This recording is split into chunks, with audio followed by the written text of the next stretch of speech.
Ce livre, je suis restée sans voix, totalement bouleversée. On parle de La petite fille de Monsieur Ligne, de Philippe Claudel, et aujourd'hui on va vraiment essayer de plonger dans la psychologie de l'exil, de la solitude, Oui, et surtout de comprendre ce que l'esprit humain est capable de construire, d'inventer pour survivre à l'inimaginable. le mot qui me vient, c'est relisant. On suit cette figure centrale, Monsieur Ligne, un vieil homme qui a absolument tout perdu à cause de la guerre dans son pays. Et on est jeté avec lui sans prévenir. On est là, debout, à l'arrière d'un bateau, et on regarde sa terre natale s'éloigner pour toujours. Et c'est là qu'on trouve le paradoxe central de toute l'histoire. Il se bat pour protéger la seule chose qui lui reste, sa petite fille, Oui. mais cette protection même, cet amour infini, c'est en fait le symptôme de sa blessure la plus profonde. C'est une idée complètement vertigineuse, non? Et l'enjeu est absolu. Il arrive dans un pays dont il ne comprend rien, ni la langue, ni les odeurs, ni les gens. Sa survie et surtout sa santé mentale dépendent entièrement d'un tout petit bébé silencieux qu'il serre contre lui. Parlons de cette arrivée. La scène est... D'une puissance rare. On le voit, seul, sur le pont de ce bateau immense. Il a une minuscule valise et ce nouveau-né dans les bras. C'est ça. Et la toute première phrase nous frappe direct. Le vieil homme s'appelle Monsieur Ligne. Il est le seul à savoir qu'il s'appelle ainsi, car tous ceux qui le savaient sont morts autour de lui. C'est terrible. Je ne sais pas comment on peut décrire une solitude plus totale que ça. C'est parce que le déracinement, ce n'est pas qu'un concept géographique. C'est une amputation psychologique. C'est exactement ça. Ce qui est décrit là, c'est la perte de son monde sensoriel, ce qui constituait son identité. La première chose qui le choque, ce n'est même pas la langue. C'est l'absence d'odeur. Exactement. L'absence d'odeur. Son univers à lui, c'était l'odeur de la terre humide, des rizières, des épices. Et là, l'air est neutre, froid, stérile. Ses sens n'ont plus rien à quoi se raccrocher. Il est donc complètement désorienté, on le place dans un dortoir avec d'autres réfugiés, mais même là, il reste isolé.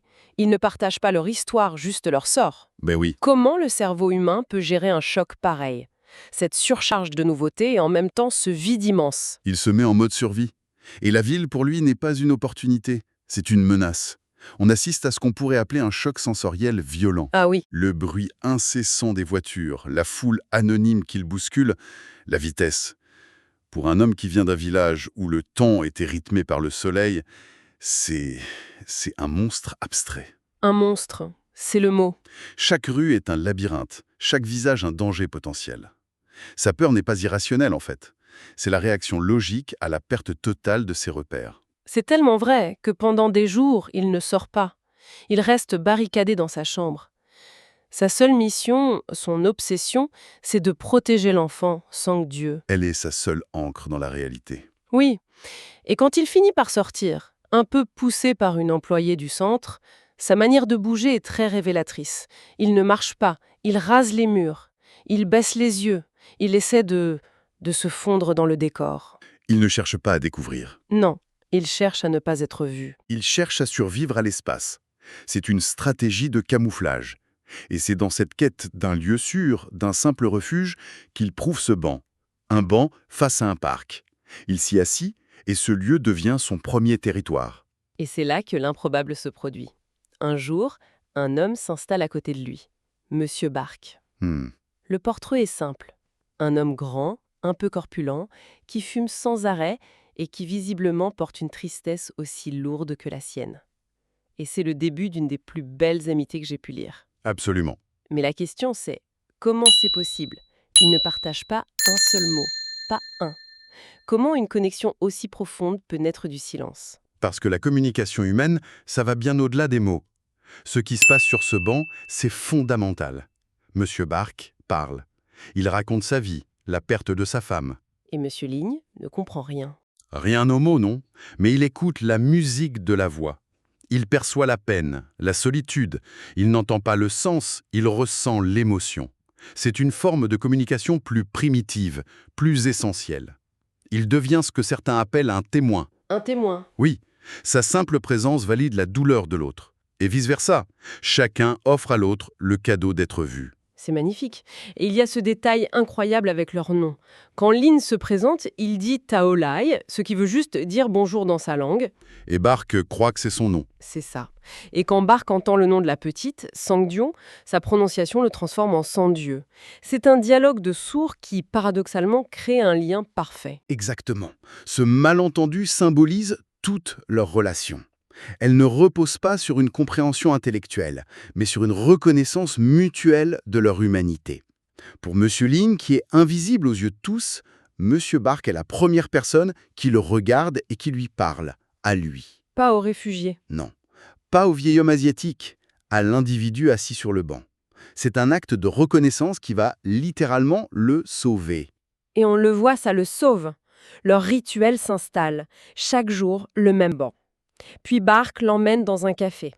Et là, un petit miracle se produit. Pour la première fois, ce pays froid et sans odeur acquiert une saveur, un parfum.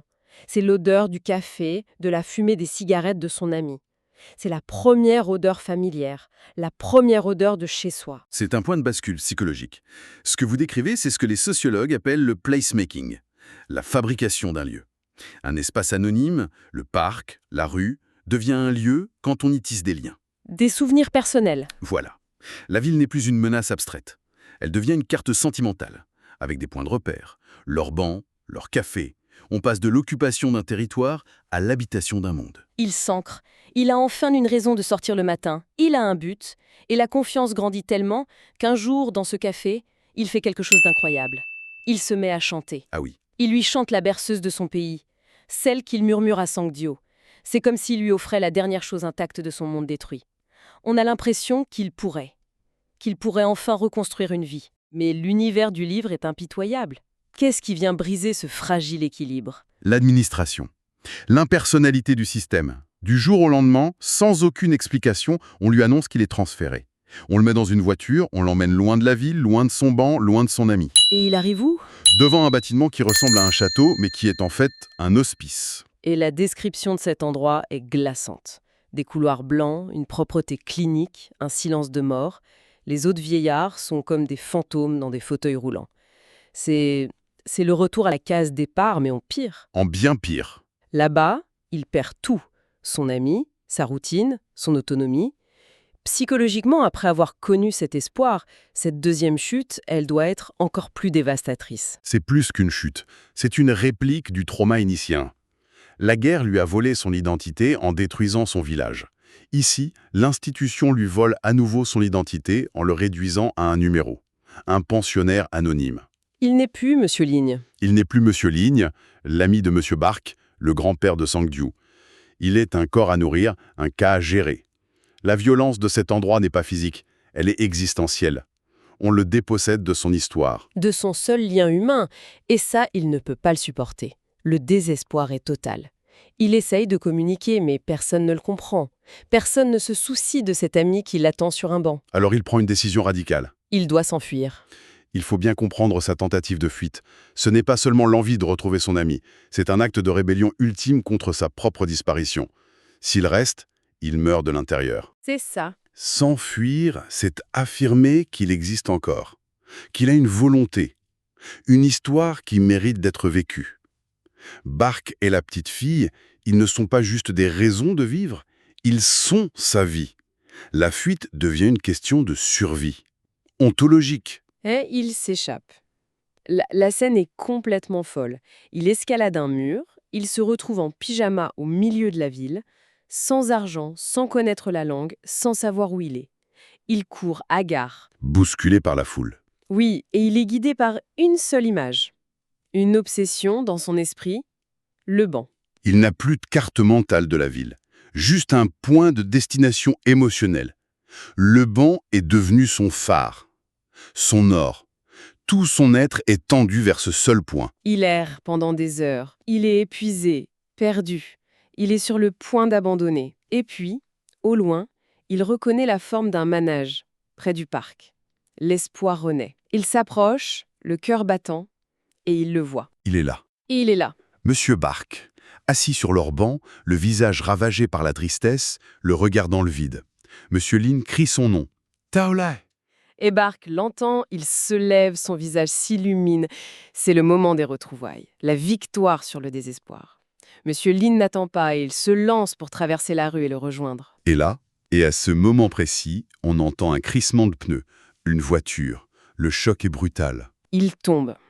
Et son tout premier réflexe dans sa chute, son seul et unique geste avant que tout devienne noir, c'est de se recroqueviller pour protéger l'enfant qu'il serre contre lui. Et c'est là, à cet instant précis, alors qu'il est étendu sur l'asphalte, au milieu du chaos, et que son ami court vers lui en hurlant, tout ce qu'on croyait savoir, toute l'histoire qu'on vient de suivre, se brise en 1000 morceaux. La vérité sur son Dieu n'est pas du tout celle que l'on imagine.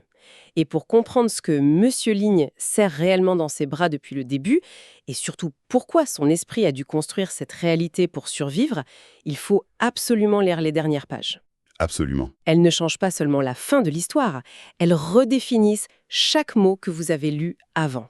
Tiens, justement, ça me fait penser, j'ai une bonne nouvelle pour vous qui nous écoutez. Ce livre est disponible sur Audible et vous pouvez le récupérer gratuitement en cliquant sur le premier lien dans la description. L'idée, c'est vraiment des narrations très immersives. Une narration professionnelle, bien incarnée, ça change absolument tout. La personne ne fait pas que lire, elle interprète, elle donne vie au texte. Ah tiens, super, en plus de la vidéo, il y a un livre audio. Si on veut juste le livre, Le lien pour récupérer votre livre audio se trouve dans la description de la vidéo. si vous avez apprécié le contenu, n'hésitez pas à laisser un petit pouce en l'air et à vous abonner à notre chaîne YouTube pour ne rien manquer des prochaines vidéos. Pour ma part, je vous donne rendez-vous très bientôt pour une prochaine vidéo. En attendant, je vous souhaite une excellente fin de journée ou une agréable soirée et à très vite.